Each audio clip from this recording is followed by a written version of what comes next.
thought you said you weren't going to put the light over that bit. It's okay though. Like many mums, Melanie is homeschooling her daughter Morgan. But on top of this, she's also trying to manage her own health conditions. I have Crohn's disease, which is an inflammatory bowel disease. It also affects your immune system. I have asthma. Fibromyalgia also affects me a lot. It comes with a lot of chronic pain and fatigue. I also suffer with depression and anxiety. All this means she's highly vulnerable and has to self-isolate for at least 3 months. As well as the practical challenges this presents, it also affects her mental well-being.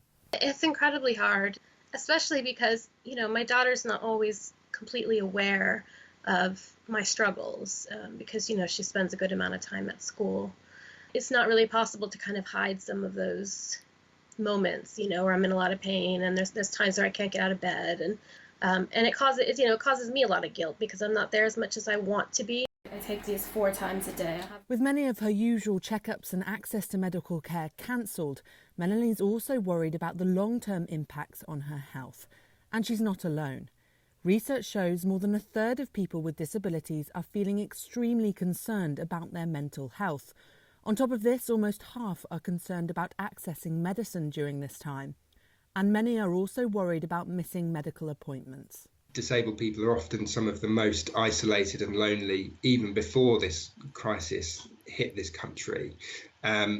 It's likely that's still to be the case once we begin to move out of this crisis. And it's crucial that all organisations, whether it's national government or local government and businesses, are doing everything they can to address this isolation and disabled people aren't left even further behind. The Welsh Government says it's working with organisations to offer advice on managing mental health during this difficult time. And it's taking advice to ensure the experiences of people with disabilities are considered. Melanie has some help with picking up prescriptions and getting her shopping. But living with a disability can be challenging at the best of times. And charities are encouraging her and others to reach out for support. Alexandra Hartley, ITV News.